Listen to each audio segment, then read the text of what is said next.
Welcome to Alzheimer's Speaks Radio. I'm your host, Lori LeBay, and I'm so excited that you're joining us today.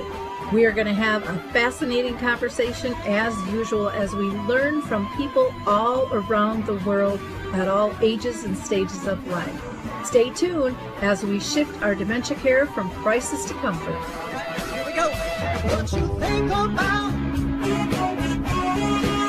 you will bring about dementia change. We will. Well, hi, everyone, and welcome to Alzheimer's Speaks Radio. I'm your host, Lori LeBay, and once again, we are going to have a great show for you today. We are going to be talking about dementia, and that it's not just dementia. We're going to talk about trauma-informed Montessori dementia care and what that actually is and how that can help you. Before we get started, I would just encourage people to go to alzheimersspeaks.com. We have a ton of free resources that you can access, and you can also get to Dementia Map, which is a resource directory with tons of great information. And you can also access our book, Betty the Bald Chicken, Lessons in How to Care, which is a children's book that really anybody can read and feel a little bit better, or open discussions with when you're just feeling like you don't fit in. So with no further ado, let's pull our guests in. So I'm so excited to have the two of you on the show today. We are lucky enough to have Reverend Katie Norris and her son, Jeffrey Norris, with us. And I'm going to let them introduce themselves because they can do a lot better job than I can. So Katie, do you want to go first? Sure. So I'm Reverend Katie Norris, and that just means I'm a community minister, a Unitarian Universalist minister, and I do all my work in dementia care. And I have been a Montessori-based dementia care specialist for 14 years and am the primary author of the book Creative Connections in Dementia Care, which is based on the art program that I created using the Montessori style to teach family members how to care for their loved one with dementia, but also have things that you can actually do together that you like, and that can bring more connection together. So, and then obviously when COVID hit, everything, changed, you go online and all that kind of fun stuff. And that's how we kind of ended up doing much more of our work online now instead. Whereas I used to do a lot of like one-on-one teaching and teaching other people how to be a Montessori-based dementia care practitioner and things like that. So, yeah. Wonderful. Thank you. Jeffrey, how about you? Yeah, so I'm Jeffrey Norris. This is my mom. And then I started doing this dementia business with her about a year ago when we started taking online, and I was looking for something to do in my life. And then I thought that dementia, it's part of my life and something that's pretty important to me. So I really thought that was something that would be a good option for me to go into and to try and help other people. So then just doing this stuff online was like a perfect segue, because I been online a lot as a kid these days. So just a really easy transition into helping with the dementia care. Okay, wonderful. Thank you both for sharing. Katie, can I ask you first? I know you've been touched by dementia, but our audience doesn't necessarily know that. So can you give us a little bit of your story? Sure. So my mom was diagnosed with Lewy Body Dementia. It's probably been 15, 16 years ago. She did die 8 years ago, but that was our first kind of foray into dementia care. I was in seminary and I was going to go be a minister. And so everything got turned upside down. We moved in with my parents. Jeffrey was six Yeah. to help take care of her. And so that's kind of how we got into this. My dad's a doctor and we still had no resources. And we'll talk about that a little bit later, that's why we started this, because I was like, how can we not have any resources and not know how to help mom? And Lewy body dementia also comes with a lot of movement disorder and things like that. So it was kind of complex. And so we're all in this family together trying to take care of mom. And so that's how we got started. And then actually now my dad has Alzheimer's disease and he was diagnosed a couple of years ago. So we are back into the family care partnering role as well, again, except long distance for us this time. Okay, wonderful. Jeffrey, how did it touch you in terms of, you're 6 years old and moving into this? Yeah, well, it was the same circumstances, but it was very much a different experience for me, just being like a little kid and not really having a full grasp on first what dementia was, but then also just how life works with people with dementia. It's a hard thing for a kid to grasp, but I think it taught me a lot about just what's important in life and what really matters to you, if that makes sense. Mm-hmm. Yeah, and I don't know, it was just it shaped a lot of my life as a kid and how I interacted with people and friends and just the community around me, because I was kind of put in somewhat of a care partner role for my grandma. Okay. Do you mind if I ask you how old you are now?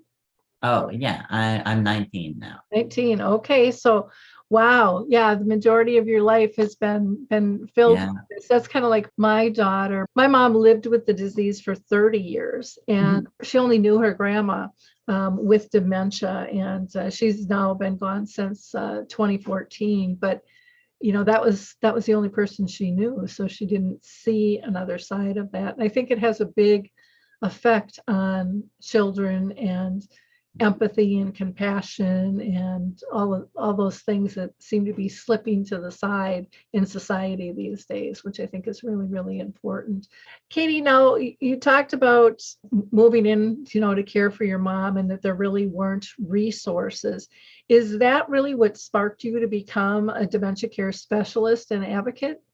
Yeah, I mean, I think there were a few things. My mom, her biggest fear, I don't think I went a month of my whole life without my mom at least once since I was a child saying she didn't want to get Alzheimer's because that's what her mom had. And the care for her, even though they put her in the best place that they could and everything, it terrified my mom.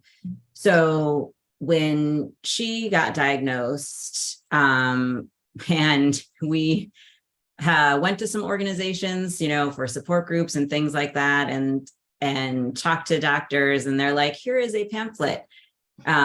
You're going to have all these behaviors and there's nothing you can do about it. And it was just this endless kind of suffering narrative.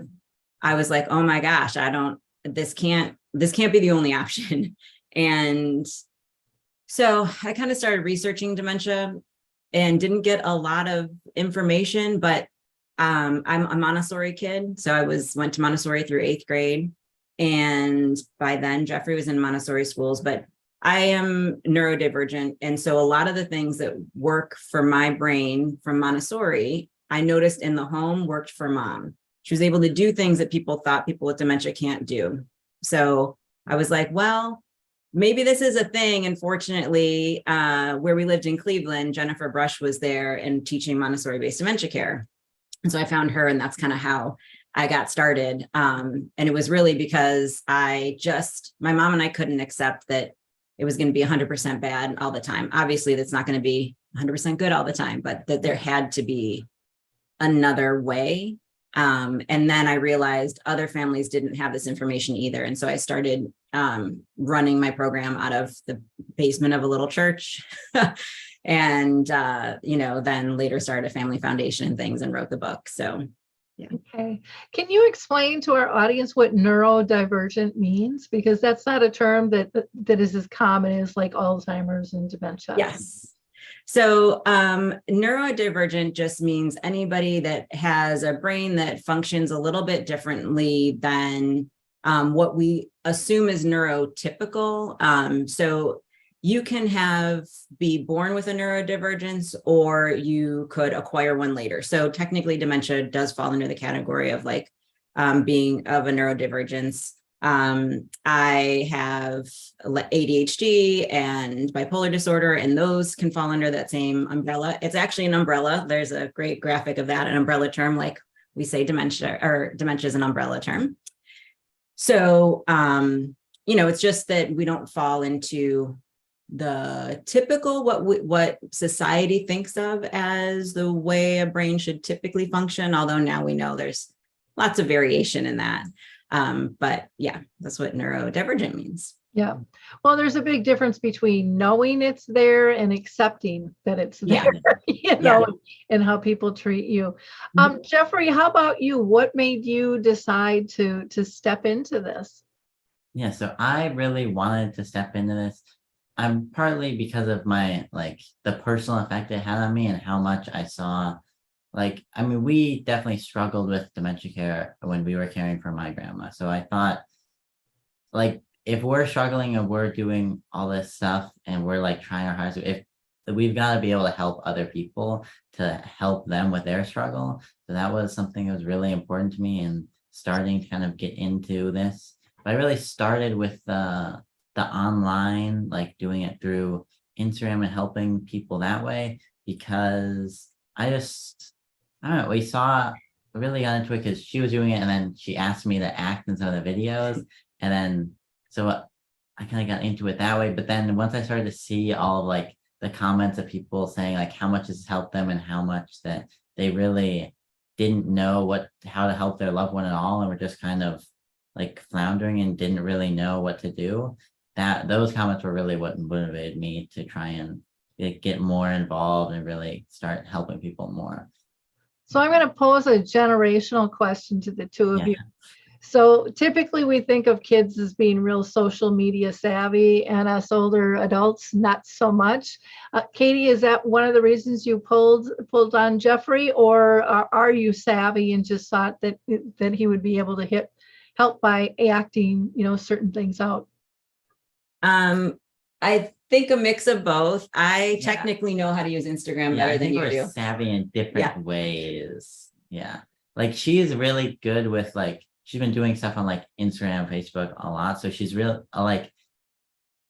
good with the technical stuff actually, and better at learning that than I am, because I didn't I use social media, but not posting stuff really. But then I think for the content wise, I think us teaming up is a lot better than either one of us combined. I don't think our stuff would do nearly as well if it was just one of us. Yeah. I think originally I needed an actor. And so I asked Jeffrey, and then I realized that we come up with, in the beginning, I forgot how much dementia he had been around.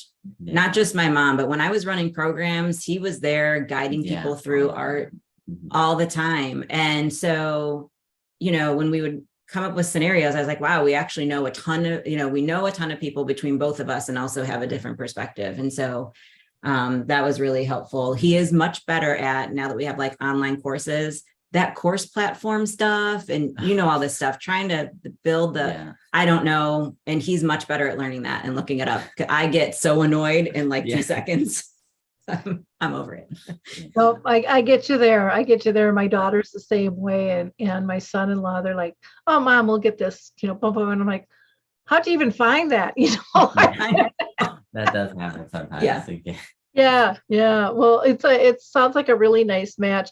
Katie, I want to ask you, you talk about trauma-informed Montessori-based dementia care. What the heck is that? I know, it's a long name, and I added the trauma-informed to it, and we'll, talk a little bit about that, why, but, Montessori, people assume it's just for kids. And now we really understand that it works with the neuroscience of how the brain works, even if you have neurodegenerative disease. And so, it's really a lifestyle of a way that we use Montessori in our own life. But for people with dementia, it supports meaningful engagement and dignity and independence by using Montessori principles like prepared environment and cueing, templating, sequencing, all these things to set up the environment so that they can function and that they can be part of a community and they can be more independent. And so that we can stop dementia behaviors typically before they happen. And I think that's one of the things I feel like we're often chasing dementia behaviors. My loved one is yelling and I don't know why. What do I do about it? with the Montessori program, it's really how do we set up an environment for the person so it matches them physically and cognitively so that we don't have those behaviors ideally. You know, we can't get rid of everything, but most things. And so it's a different approach, you know, even in care communities, typically there's an activity at 1, an activity at 4, an activity, right? Everybody goes to an activity, or maybe there's a couple people go to a group.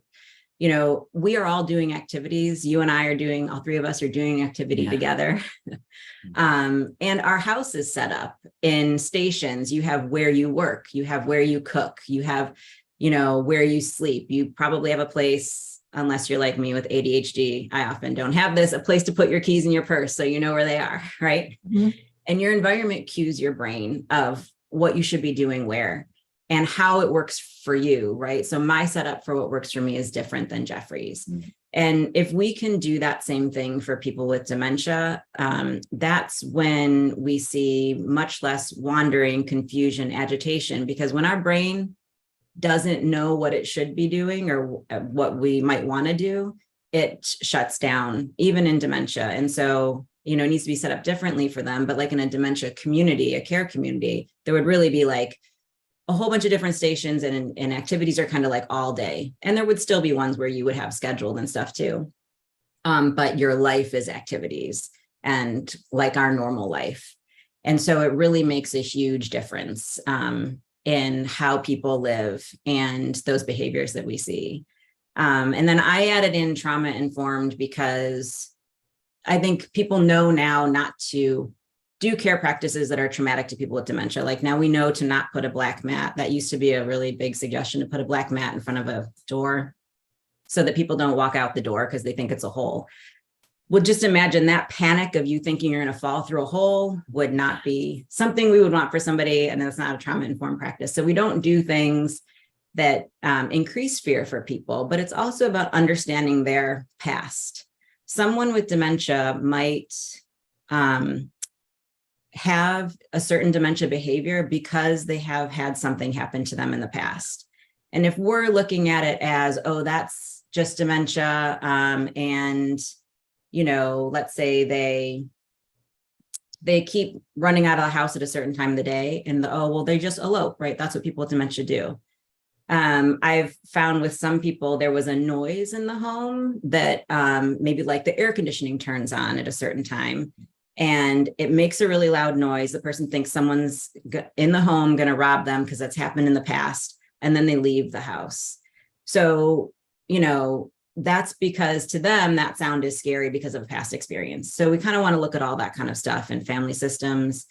But at the same time, for the care partner without dementia, we want to make sure that it's also not traumatic. We're not promoting traumatic care for them, care practices for them either. So we do a lot of like family systems work and things like that, because if you, let's say you're caring for a parent or even a spouse that is narcissistic or has had abusive behaviors, people keep telling people that that's just dementia and, you know, it's okay. They don't mean it. Don't, you know, just change your mindset. It's fine. It's not, you know, don't you love them? Why, you know, why is this so hard for you? But that's very different. It's almost like telling someone to put an abuser back in with their abuser. And even though there's also dementia, it's not the same thing, right? So it may not be the dementia. It may be a pattern they've always had. Mm. So we need to look at that kind of stuff in terms of how we're talking about care and what somebody is able and not able to do and what is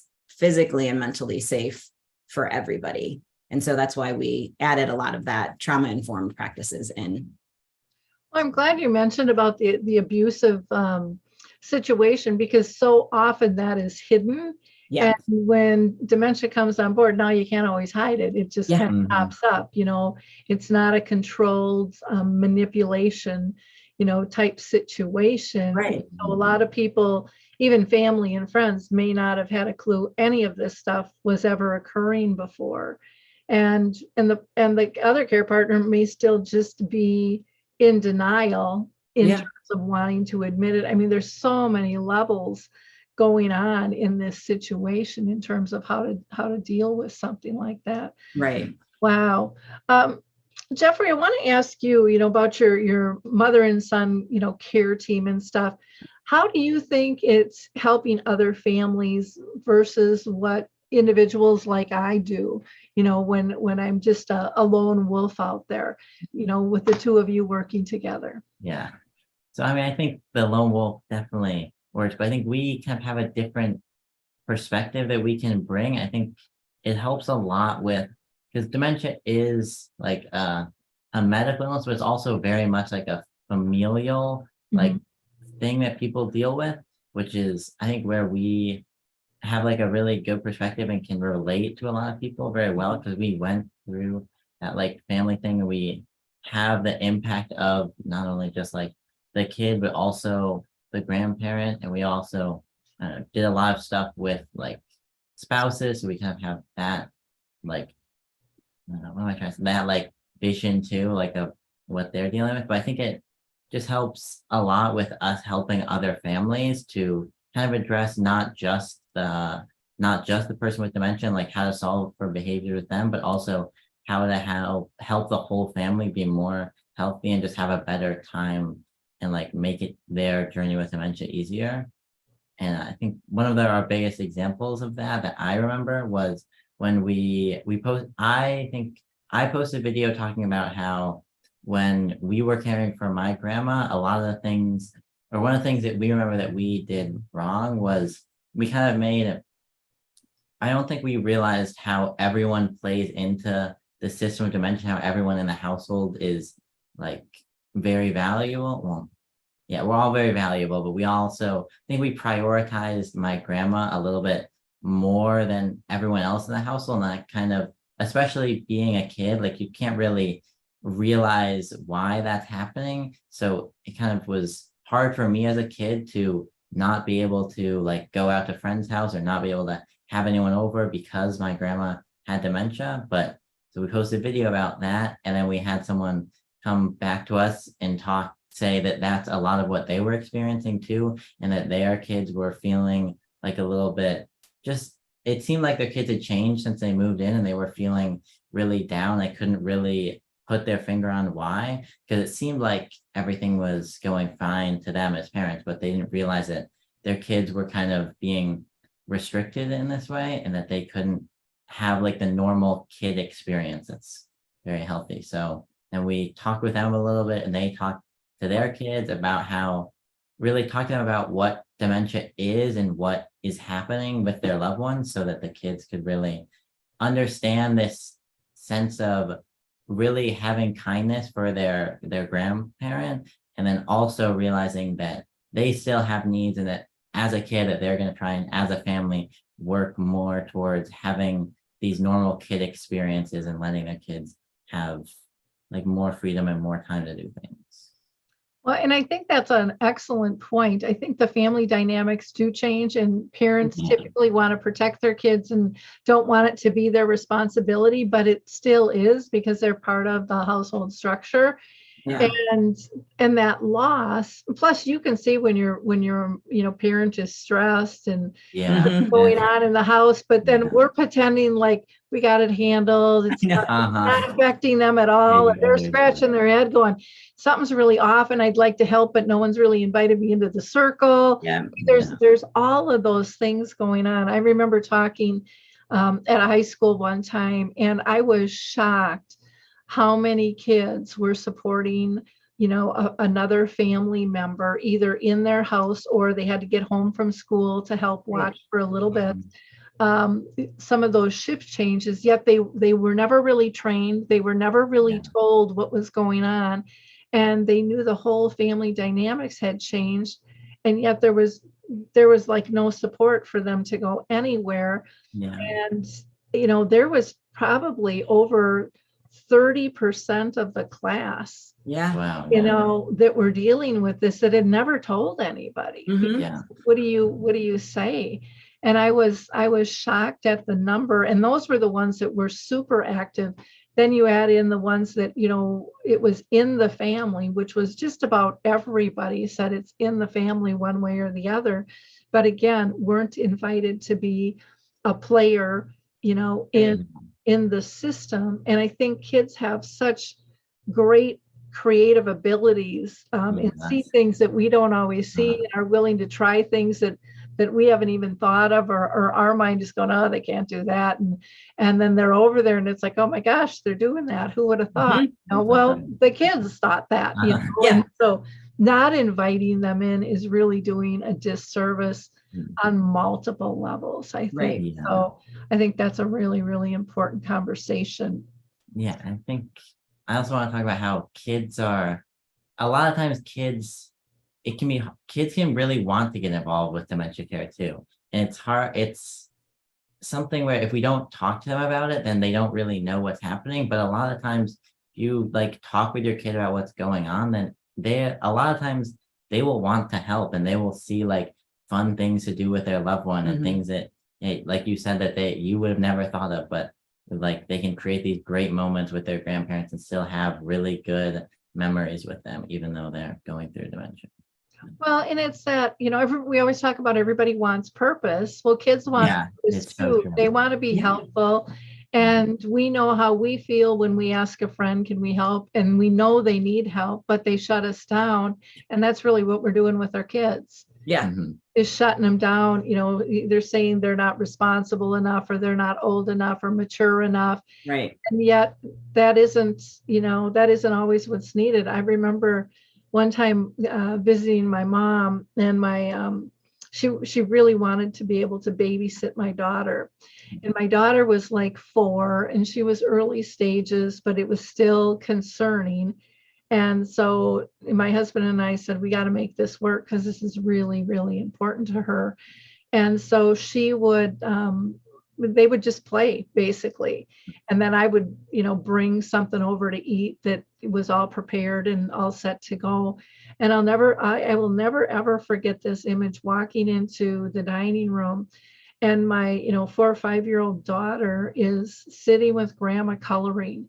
Mhm. Both held up their pictures, and they were Oh. both just as proud. Yeah. That's Just melted my heart, and that was something I never probably would have done, Yeah. my mom, because I was too busy, with my big to-do list and stuff. But they both were just in the zone, so connected, having so much fun, and just proud of what they accomplished. And, I felt lucky to have been able to just walk in at that moment where they were both still doing it, to share it the way they did, because Yeah. it was just such a powerful, powerful moment. That's amazing. yeah, it really is.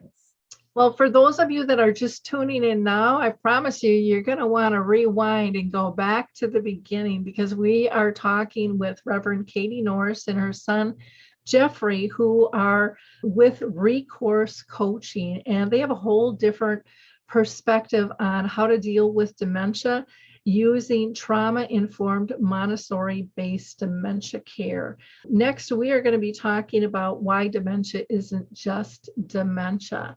So stay right with us.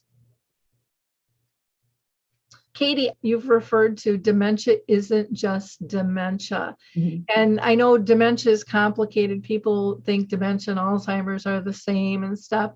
Why don't you give your definition of why you think dementia isn't just one thing? Okay. So yeah, actually there's 2 parts to that. The whole dementia technically is the umbrella term for anything that can kind of cause a loss of cognition bad enough that it affects your daily life, right? So there's many different forms of dementia, Alzheimer's being one of them, Lewy Body Dementia, which my mom had, vascular dementia. You can have mixed dementia, which is that you have more than one of those things. But I think that in society, when we talk about dementia, people think of 2 things: memory loss and bad behavior. Air quotes around the bad. So because, and we know that dementia doesn't only present as memory loss, it can present as trouble with vision, trouble with walking, emotional dysregulation, all these other kinds of things. But it's really the behaviors that people talk about the most, and that there's still this perception of someone gets dementia and then they're hard to handle, they wander, they leave the home, they argue, they're paranoid, the list goes on and on. And when we say a behavior like that is just dementia, then there's no way to help them, because dementia right now, we don't have, a cure, a pill to fix this. And when we just say that behavior is just dementia, we don't figure out that there's actually an underlying reason. And the underlying reason is not only just dementia. So like I always talk about when people, driving is always a big one. Someone wants to drive and we tell them that they can't. Now, somebody would say, well, someone's just getting agitated because they have dementia and they can't understand they can't drive. Some people can understand that they can't drive, but that's not the problem. If for one person, and this kind of gets to the trauma-informed part, if for one person, what's really bothering them and is terrifying to them is a loss of independence, and to another person, what's really terrifying to them is that they can't go meet with their coffee club that they meet with every Wednesday, which are their people, their friends. Those are two different issues. And so when most people will try to, and there's lots of tips of, we'll show them a letter from the doctor, make sure that it's visible, leave it out. And we do that too, because for some people it really is that they don't always remember that they can't drive, and that works for them. But if I show that person who is scared they're losing their independence a note from the doctor, they're just it doesn't matter. And if they didn't have dementia, it still wouldn't matter, because we're all like that, right? If our brain is triggered in like this fear place enough, that kind of reasoning and stuff won't work, regardless of whether or not you have dementia. And so we need to meet the underlying cause. So if they're really scared that they're losing their independence, we want to address with them the ways that we're going to help them maintain their independence and create safety and trust, and show them how that we're going to set up the environment so that they can get where they want. And we're going to make sure that they can do the things that they want to do. And that, makes a huge difference in terms of how somebody's dementia behaviors show up or don't show up. So we always say that, like, when you see a behavior and you always ask, why is this behavior happening? You don't ever, when this is a Montessori thing, you don't ever want the answer to be that it's just dementia, because then you'll stop looking for what's really underneath it. And once we look to find what's underneath, somebody may be trying to get out of a car because their vision has changed and they perceive that you're too close to the car in front of you. Whereas everybody else thinks, oh, well, they don't understand why they're in a car. That might not actually be the problem. So we have to address the underlying problem. And so that's why we talk about that it's not just dementia a lot. No, I totally agree with you. In fact, like when I speak, I don't even like really using the word behavior. I try to get people to look at it as a clue, and it's just a reaction. And we all react differently for different reasons. And so it's not one set of things. Yeah. And I also try to get people to understand how horrible it must feel to be told you've got a behavior as often as so many people use that word. What that does to us as individuals with dementia or not, how that makes us feel. It makes us feel incompetent, incapable. And, if you're hearing that all the time, you're going to start believing that in yourself too. Yeah. And yet you've got this, limited ability to be able to communicate. And so often and you had said this earlier, it's really setting up that environment. I mean, I've seen it where, light coming through the blinds and creating shadows. Is, can cause paranoia. And they're like, who's here? And then the clouds go by and then it's okay. And then all of a sudden the sun comes out again, or vice versa. And it has nothing to do with the dementia. It has, it has to do, like what you said, with the safety and the trust and making sure that they're comfortable in that environment there. So I think that that's great that you guys really work on that, because I think that is key. And when things like that too, like, with the light coming in through the blinds, that's something you can change ahead of time so it doesn't happen. Yeah. And, or like noises, if something's really loud, You can either be prepared for it if it just happens and know there's going to be a reaction coming and why, Yeah. or you can, not have the TV on that loud or whatever it Yeah. might be, I just think that makes so much sense. Yeah. Jeffrey, did you have something you want to add? For the not just dementia, no, I think you hit a lot of the points for not just dementia, but yeah, I mean, just reiterating the thing that, yeah, we always want to look for why something's happening in whatever we're doing. So just always trying to like look at things more critically and be more aware of everything that's going on, like their environment, how they're feeling. And yeah.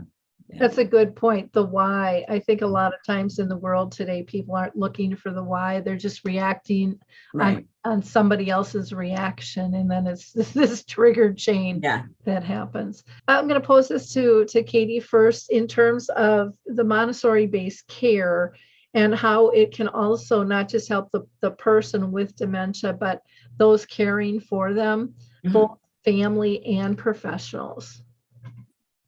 So I think the biggest thing is that everyone's panic goes down. Yeah. You feel far less overwhelmed and scared and like you are chasing the next bad thing that's going to happen. Mhm. In care communities that have more of a Montessori style, it's interesting because when you work with Montessori setups, it's a little bit more, you do have to do like a setup and there's a little bit more work in the beginning, right? And then we make sure that we repeat things. We make sure that the signage is right. We make sure that we know each person. So like, if I know that this person is a doctor, I'm going to give them a different activity than somebody who used to be, a school teacher or an architect. And so that people are like, oh, well, all this must take a lot of time. It takes way less time later. You don't deal with repetitive questions all the time. You don't deal with people wandering and trying to get out of the building at home or in a care community. You have much more time and staff is happier and there's less staff turnover and family members are happier and there's less family burnout.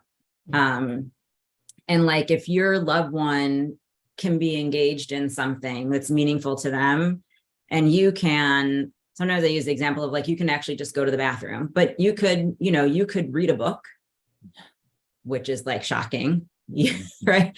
You could do the dishes if that's something that you like to do. You could do some art. You can do some art together. That's the other thing. And often it's why the book name was Creative Connections and our Instagram is the same name as the book, but Creative Connections, because it does bring your connection back with your loved one, which I know is the thing that we always feel like is lost. My loved one is gone.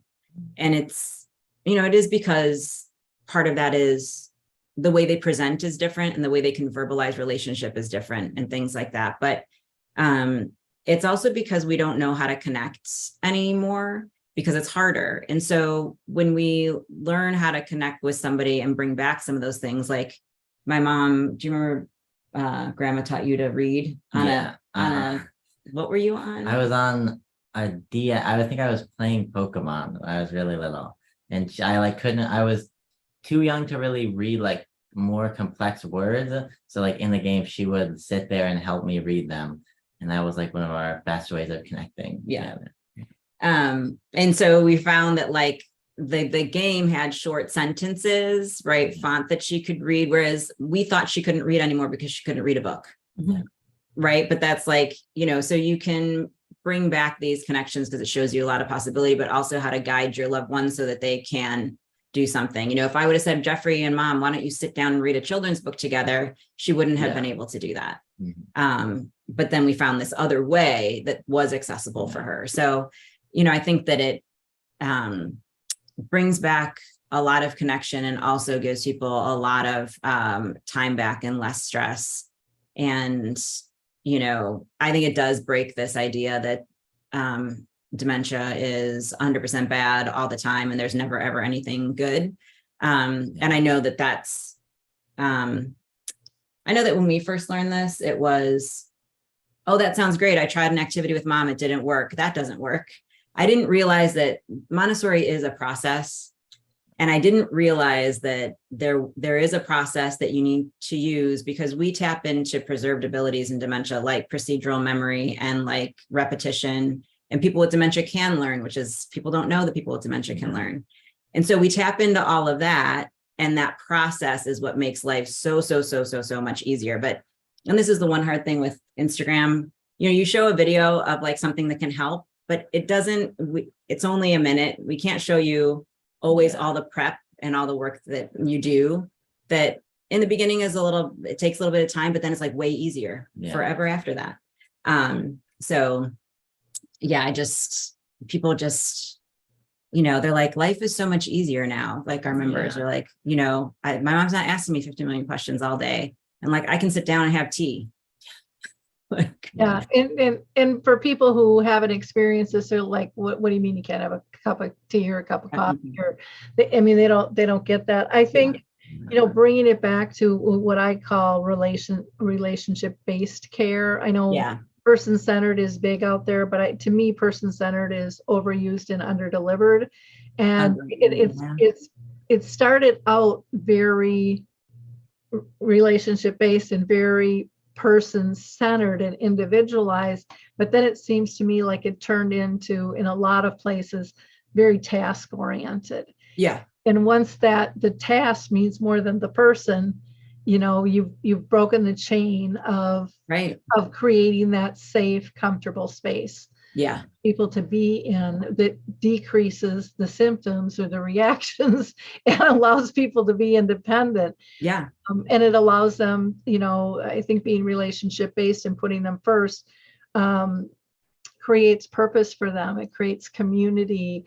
And that's what you want. That's what I want. That's what everybody wants. And yet we have been kind of sold a bill of goods over the years that this is a horrible disease and it's going to ruin your life and theirs. And there's no way out of it. And, forget the joy. And it, to me, it was really sad. Like I said, my mom lived with the disease for 30 years. Yeah. And if we would have listened to the doctors saying, she'll probably live 5 to 7, we would have been looking at our watch going like, well, what are you waiting for, Mom? It's supposed to be over, Yeah. And it's sad to say it like that, but I hear that from a lot of families like, oh, I couldn't do this that long. And yet it was really a nice process overall. I mean, we all deal with stuff we don't want to, but it's what are you going to make of it? And you can make it worse or you can make it better. Or you can just take your chances and not even try one way or the other. Yeah.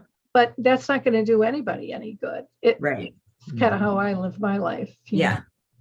So, Jeffrey, how about you? What do you think about this Montessori based in terms of helping both family and professionals? What have you seen from your perspective?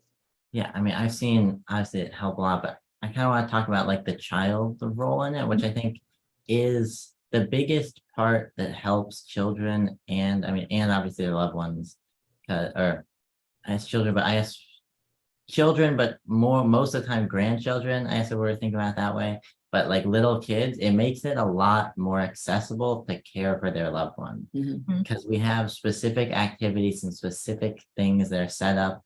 They're easy for both the grandparent and the grandchild to do. They can do them together. They can have it set up.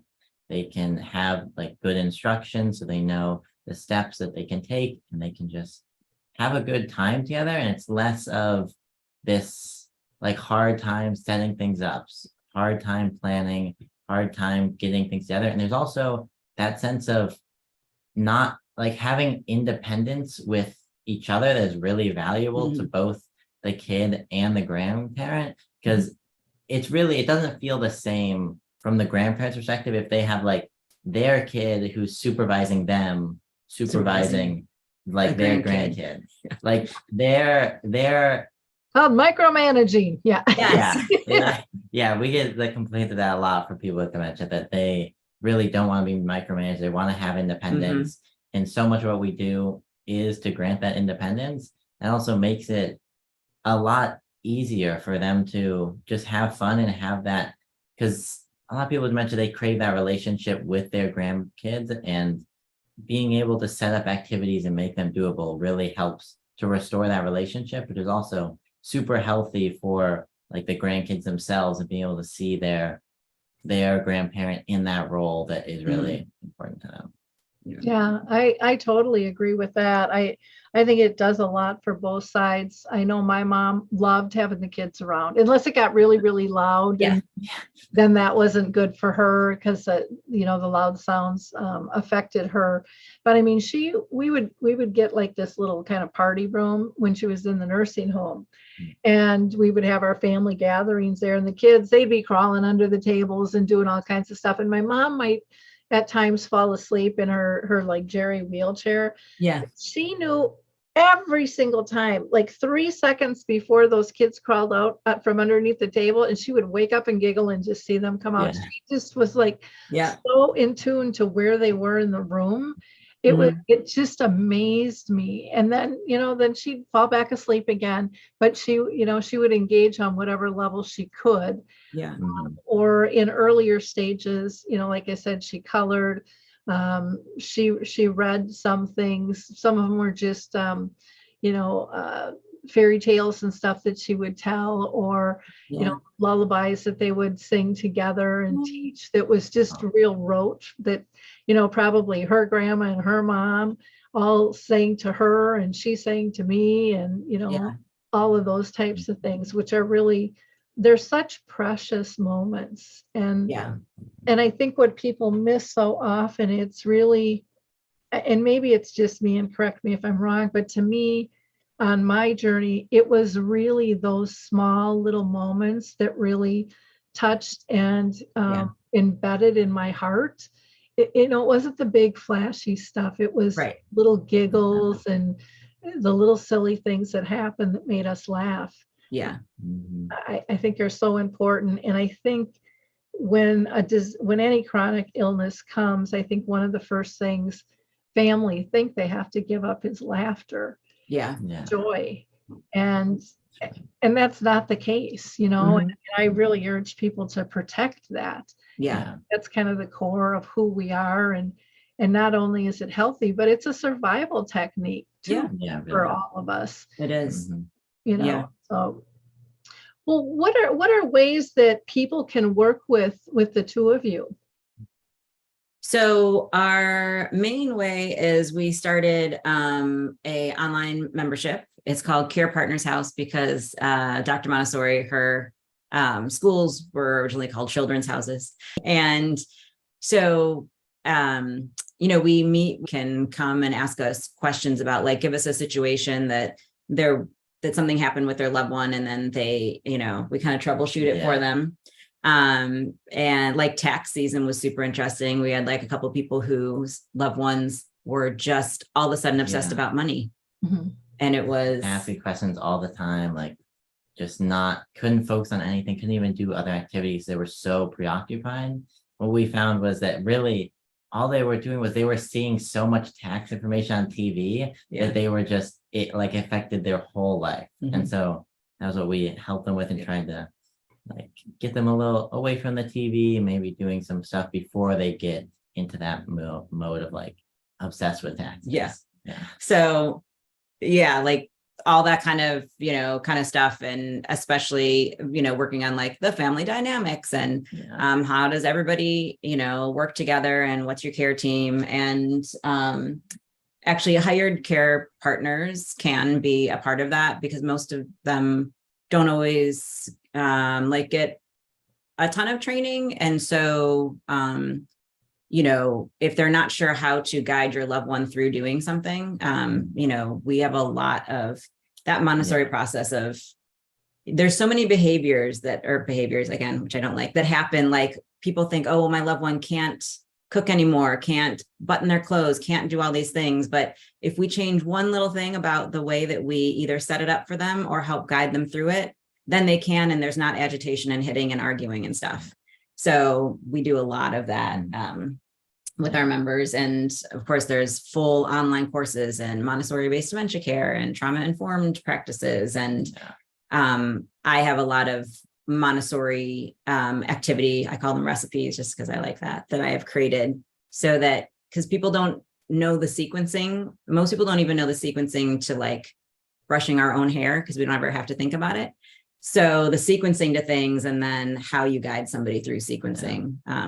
So our membership, we meet every week, and then there's self-paced courses. And then we have our ebook on signage with all the printable signs that people seem to really like. And there's always ways to do one-on-one sessions with each of us as well, if somebody needs something like more really in depth. But the membership has been so fun. It really has. It's been a great experience. So that's kind of where we're focusing mostly on membership, and then also just doing trainings places. So like if somebody wants us to come, we do a lot of training at churches and organizations that, want to learn more about dementia care. We do that as well. Yeah, or just coming out to speak, doesn't have to be training. And then we're also coming out with like a solo course soon, like probably next week. So when you say a solo course, what do you mean by that? Yeah, so it's called Why Does My Loved One Do That? Or it's called Understanding Behaviors in Dementia. It's really just all about the process that we teach about how to really observe your loved one and determine like what we were talking about earlier about the why behind whatever is happening. So it's you look at a bunch of like what's happening around them, what's happening like in their internal environment, and to determine what we can best use to help them out. Yeah. So there's going to be like a short course, so people can, because as you know, that's probably one of the biggest foundations in Montessori. The first thing is observation. And so that's what we teach. But there's this big chunk of observation that's kind of missing, we feel, in dementia care of somebody's past, what they learned as children, their family system, like we said, trauma, things like that. So there's that whole part. And then there's the whole part of, like you said, with a shadow coming in, like my mom thought there were people in the house because she could see our reflection in the mirror. So there's that too. Like we can stop that hallucination by covering up our mirrors. Yep. Or windows. Yeah. Well, and it's interesting, when you were talking about the people really panicking about tax time because of what they saw on TV. I think that is such a trigger for so many people, and families don't realize it because it's just on in everybody's house, it seems. And I'll never forget the time I was at my mom's at the nursing home, and I was cleaning out her closet because she got to the point where the only thing that belonged in her closet, it had to be red or pink. No other colors were hers. And so I was starting to, pick that stuff through and double checking, are you sure? And yep, that's not mine. Yeah. And we had the TV on in the background, and she just started sobbing. I mean, just hysterically. And I couldn't, and I'm like, Mom, I can put this back if you've changed your mind. I mean, that's what I'm thinking is going on. Yeah. And here it was on TV, we were bombing Iraq. She thought that was happening right outside. And she was terrified, terrified. And as soon as I turned that TV off, in seconds, she was right back and fine. And so often, I mean, so much of the stuff on TV is violent or negative, or even the political stuff. I know if my mom and dad were still alive, they would just be, they couldn't believe this is happening in the US, and can cause a lot of trauma. So there's a lot of little things that can be changed, like you said, real easily. And you've got to look at that environment. You've got to look at, like you said, the whys. What are the triggers? Because so often I think families think, oh, they're just doing that because they know how to push my buttons. And no, they're not capable of thinking that way anymore, typically. And so it's not about pushing buttons. It's really about their discomfort and how they're trying to tell us something's off. Please help me, Well, gosh, this has just been a really wonderful and informative conversation. So I thank you both for joining us. Again, we've been talking with Reverend Katie Norris and her son, Jeffrey, and they are the founders of Recourse Coaching. They have a multitude of ways that they can help you. So go visit their site and, help others too. Be a giver of hope. Like and click and share this show. You don't know who in your own sphere is dealing with this, because so many people are still very uncomfortable sharing their stories. And the more information we can get out to people, where we can make their environment feel safe enough to reach out when they're ready, the faster we're going to be able to help everyone. You know, it costs you no money, takes very little time, but it has a huge impact. So don't just think of yourself, think of others when it comes to sharing information and knowledge. And you can go to their website, which is recoursecoaching.com. You can visit them on Instagram at Creative Connections Dementia. They are also under that same name on TikTok. They have a YouTube channel, and they also have an SD shop for books and dementia activities. So these two are just quite the powerhouses, and want to help you on a lot of different levels. So thank you for listening. And again, Katie and Jeffrey, thank you for sharing your knowledge and your support to the world. Really appreciate it very much. Thank you so much, Lori, for having us and for being an advocate for I think it was 2015 when my book came out, and we did a podcast back then. And I remember thinking, oh my gosh, there's somebody talking about dementia, like who's a family member and who's helping other people. Like, it was the best thing ever, and it still is. And I just so appreciate from the bottom of our hearts, like how much you have done for our community and for making our lives better. So thank you so much for that.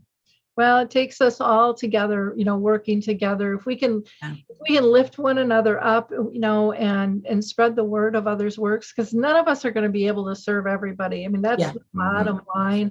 And I think once you have lived through dementia or lived alongside it, you realize it's not about competition. It's about collaboration.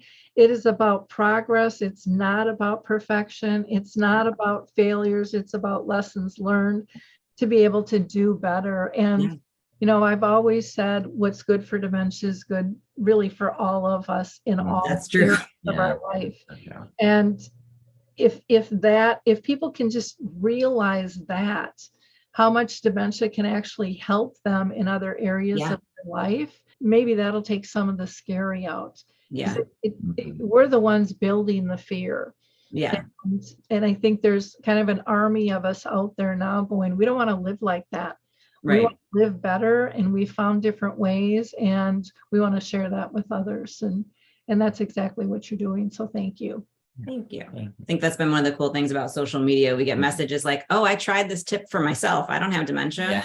And it worked. I did this with my, child who has autism, and it worked for them. Like, it really is good for all of us. So it's cool to see that.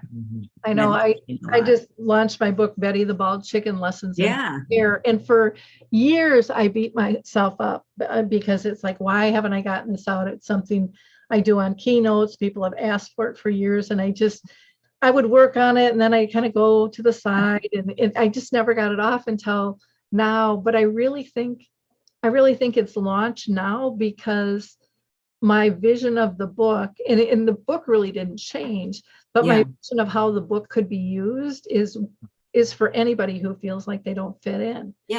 And there's a lot of people out there in a lot of situations, and it just has real simple questions that people can ask about, how do I want to be cared for? Or what do I do when I personally am feeling down? What do I do when I see someone who's in trouble or in need? And being able to open up those conversations and care. And again, wrote it as a children's book. And most adults are going to think they're going to teach the kids, but I really think the kids are going to teach the adults. Children's book are the best. On how to look at it differently. And it just kind of it puts both sides, I think, in a intimate, kind of vulnerable, casual spot where conversations can just flow and no one's overthinking. So true. So important.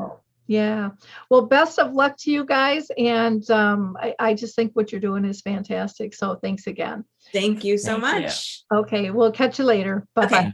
Bye.